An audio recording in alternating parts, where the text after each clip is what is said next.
liwanag ng bukhang liwayway at araw ng kaligtasan. Halina't kaming tanglawan.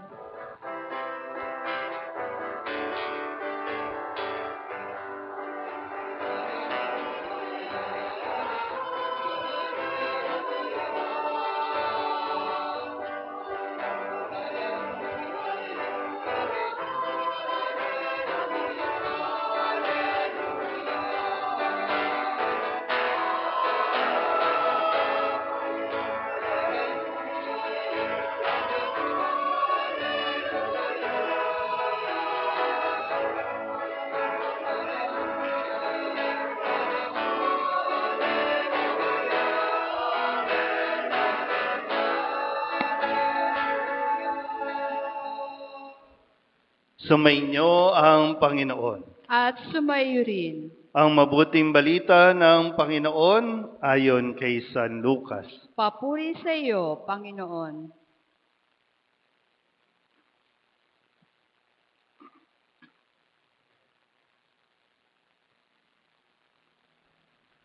Noong panahong iyon, napuspos ng Espiritu Santo si Zacarias, na ama ni Juan, at nagpahayag ng ganito: Purihin ang Panginoong Diyos ng Israel, sapagkat nilingap niya at pinalaya ang kanyang bayan, at nagpadala siya sa atin ng isang makapangyarihang tagapagligtas mula sa lipi ni David na kanyang lingkod.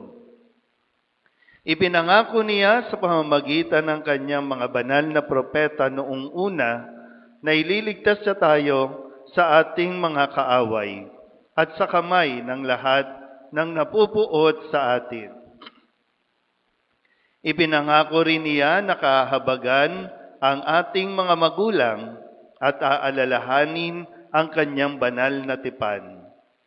Iyan ang sumpang binitiwan niya sa ating amang si Abraham, na ililigtas tayo sa ating mga kaaway, upang walang takot na makasamba sa Kanya at maging banal at matuwid sa Kanyang paningin habang tayo'y nabubuhay.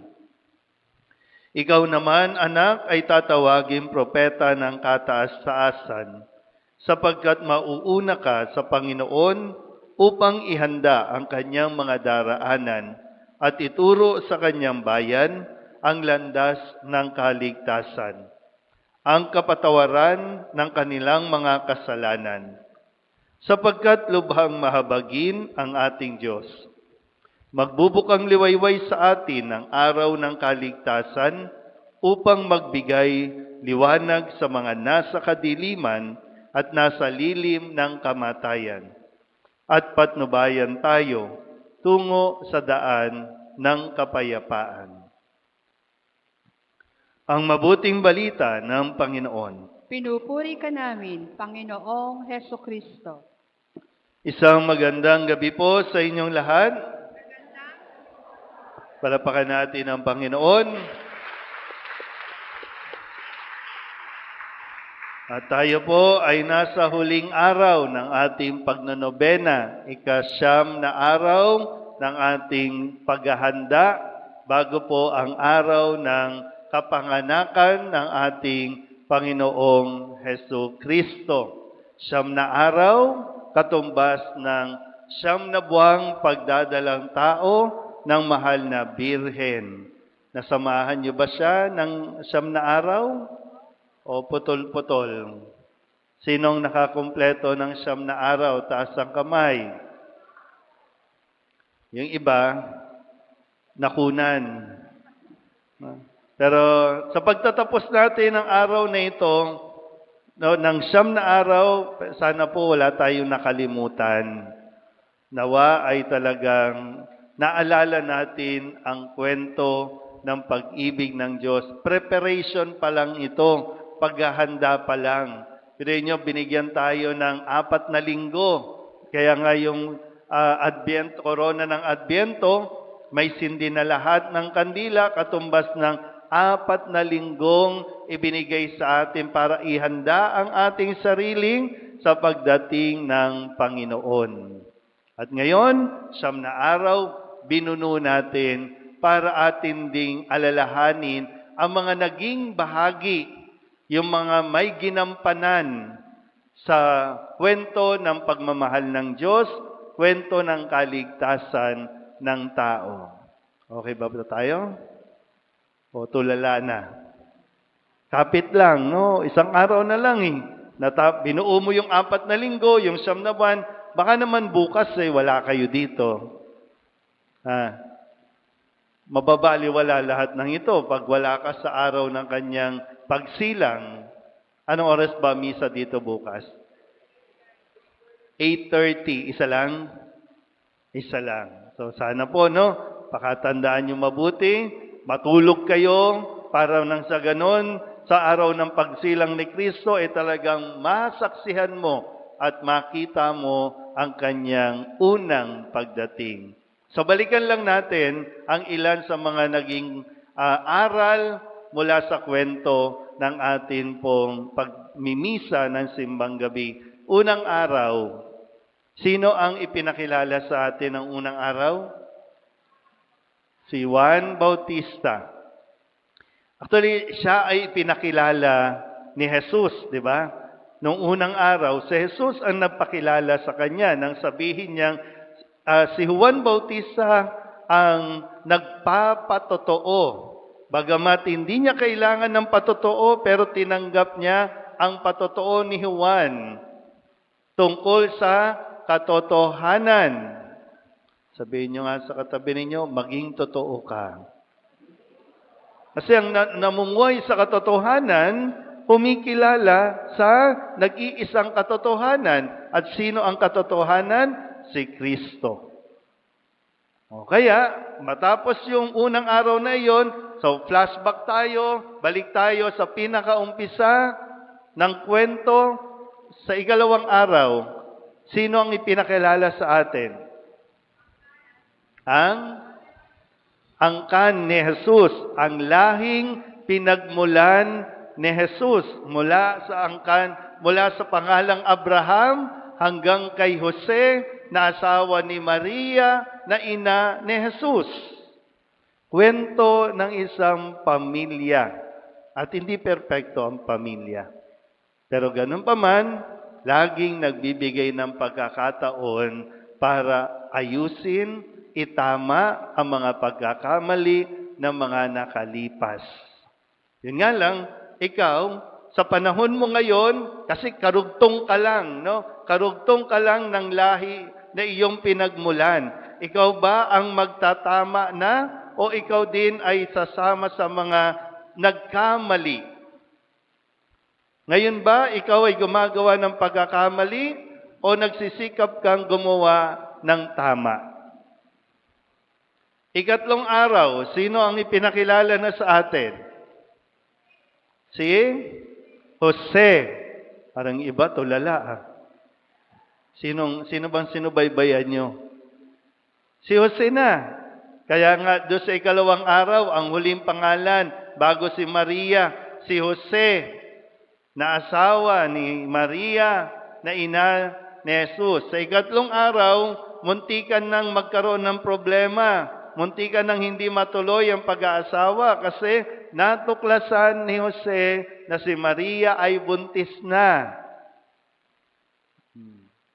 Pero ang sabi ng anghel ng Panginoon kay Jose, huwag siyang matakot na tuluyang pakasalan si Maria.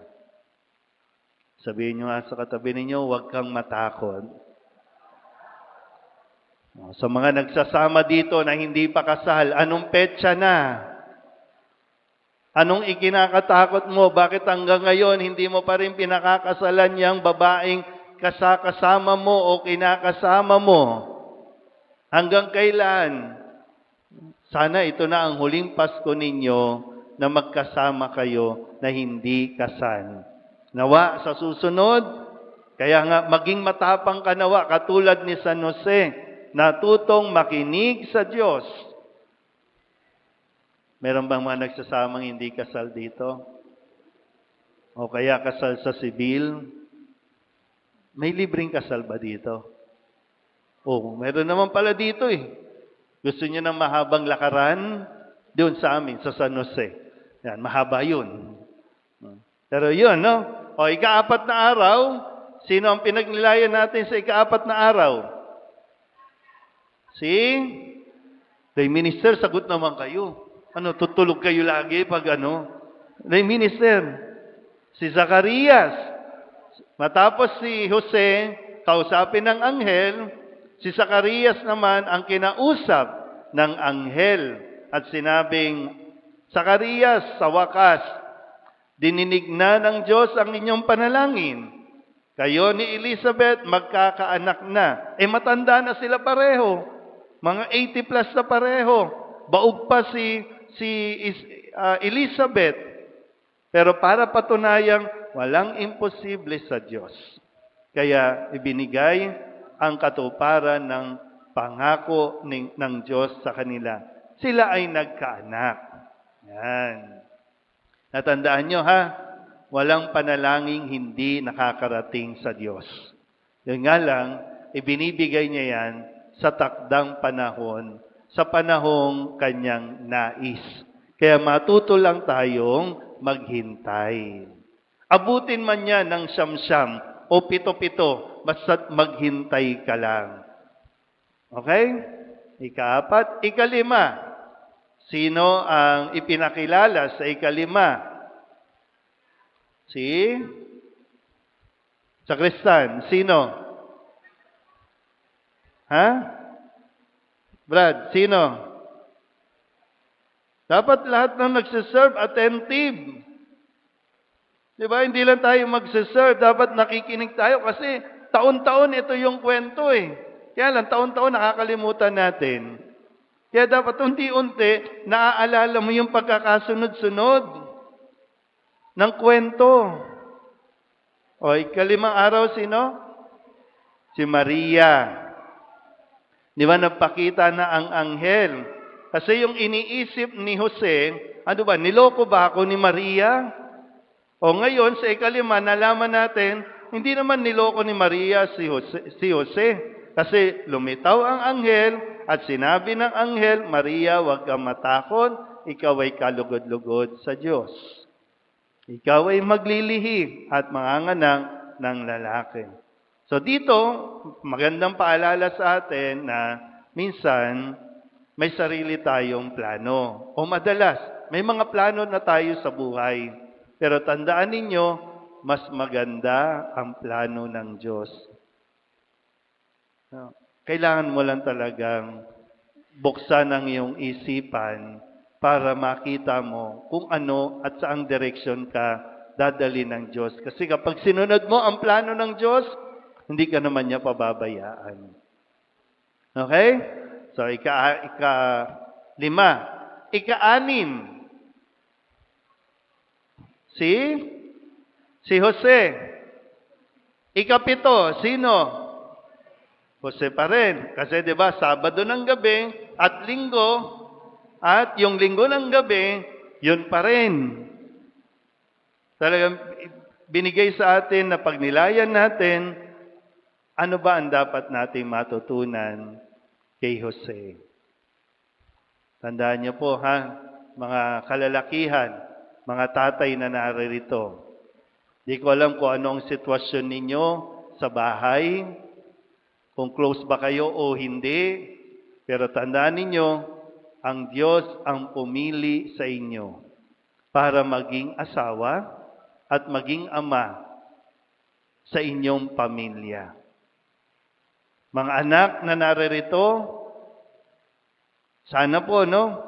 Halimbawa lang, kung bibigyan kayo ng pagkakataong pumili ng tatay, pipiliin nyo pa rin ba ang tatay nyo ngayon? O baka pwedeng iba? Ha?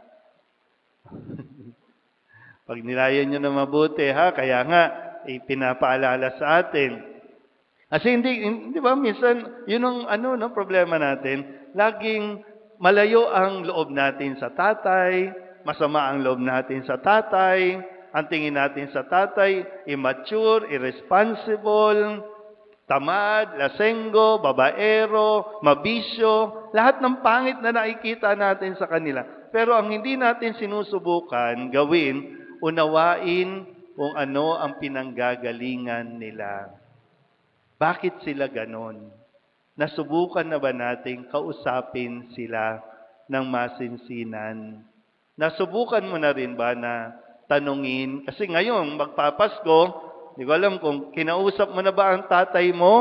Kinamusta mo ba ang tatay mo? O lumapit ka lang kasi, tay, pengi naman pambili ng sapatos. Pengi naman pambili ng damit kasi magpapasko na. Na para bang kinakausap lang natin ang mga tatay natin kapag may hihingiin. Pero pag wala, lalo na pag walang naibigay, ayan, masama na naman ang loob natin sa kanya. Parang laging sila ang kontrabida. Ikaw naman yung aping-aping. Di ba? Pero mga tatay, maganda rin mapaalalahanan na huwag kayong matakot mag-express.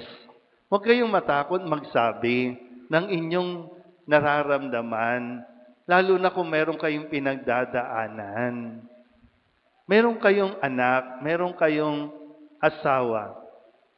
Speaking of asawa, mga asawa namang babae, kapag lalapit naman sa inyo ang asawa ninyong lalaki, kasi gusto makipag-usap, ipreno mo naman yung bibig mo. Huwag ka naman magbunganga na magbunganga. Kausapin, gusto nang may makausap.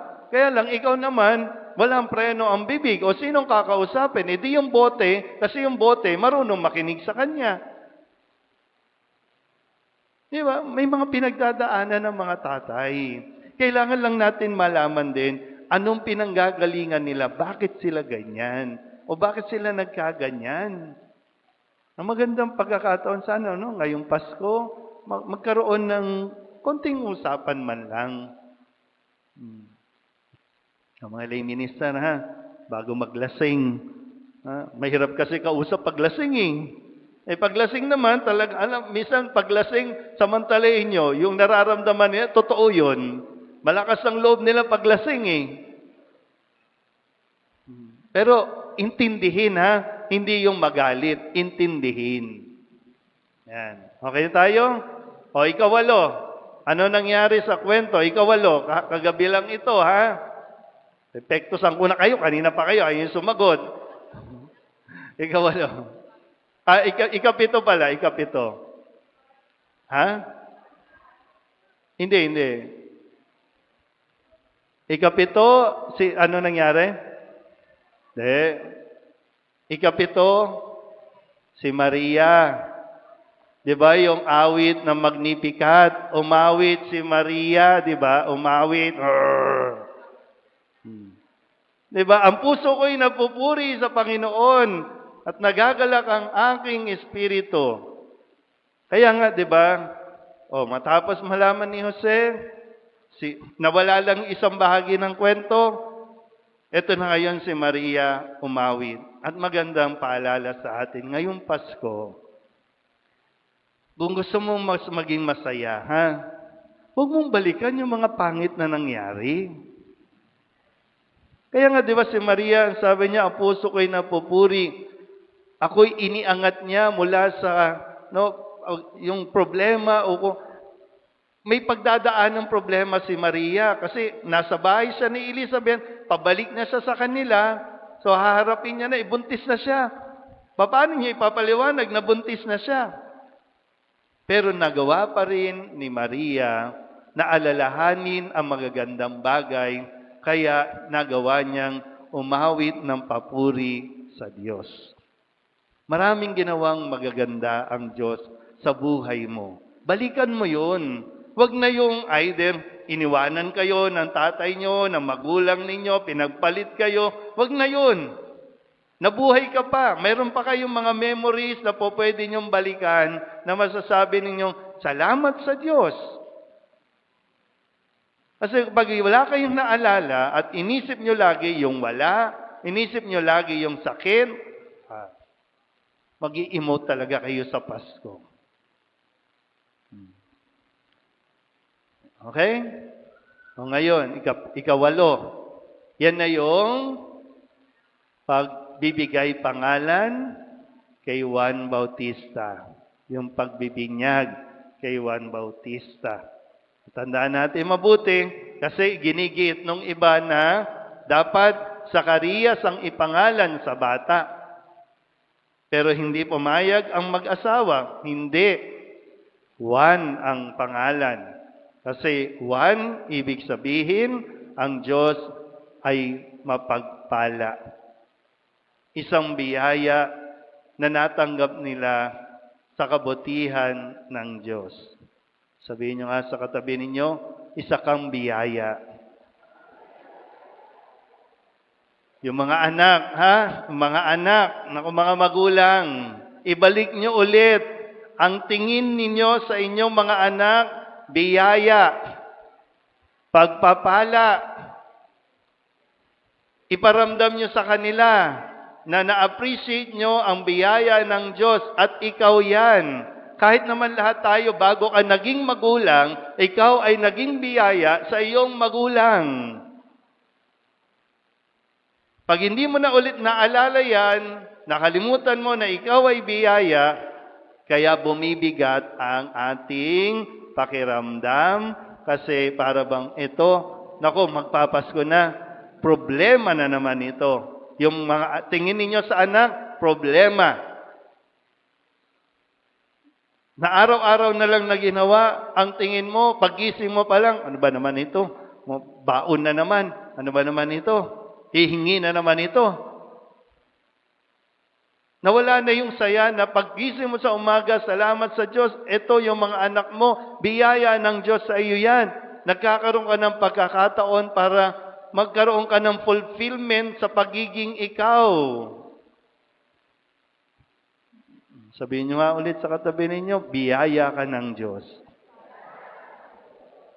Mga anak mga bata na nararito, mga kabataan, biyaya kayo ng Diyos Kaya huwag kayong magbigay ng problema. Dapat biyaya din ang ibigay ninyo. Huwag kayong pasaway.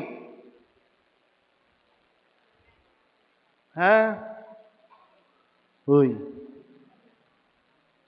Gulatin nyo naman yung mga magulang ninyo ngayong Pasko. Iparamdam nyo rin, di ba? Pagaanin nyo din. Ngayon, ikasyam, ito na. Nagpuri si Zacarias, sabi niya, purihin ang Panginoong Diyos ng Israel nang makita niya ang kanyang anak. At ipinaalala niya, ikaw, anak, ay propeta ng kataas-taasan. Hindi hinangad ni Zacarias na si Juan ang pumalit sa kanya bilang isa sa saserdote. Kailangan maputol ang dynasty. Kaya mayroong sariling identity si Juan, meron siyang sariling misyon, meron siyang sariling gagampanan. Kaya nga, mula umpisa hanggang sa dulo, ito ang gagampanan ni Juan Bautista, maging tagapagpahayag ng katotohanan, tagapagpakilala. Hindi ipakilala ang sarili, kundi ipakilala ang paparating. Hindi si Juan ang tagapagligtas, kundi si Juan ang magpapakilala sa tagapagligtas. At lahat tayo ganun. Hindi tayo Diyos. Hindi tayo habang buhay na parang maghahari-harian tayo. Kasi dapat maihanda natin ang mga susunod na henerasyon na makilala nila ang Diyos. Kaya nga crucial yung, di ba, sa mga magulang, dalhin ninyo ang inyong mga anak sa simbahan. Isama ninyo sa pagsisimba hanggang sa kaya nilang mag-isa. Turuan ninyo.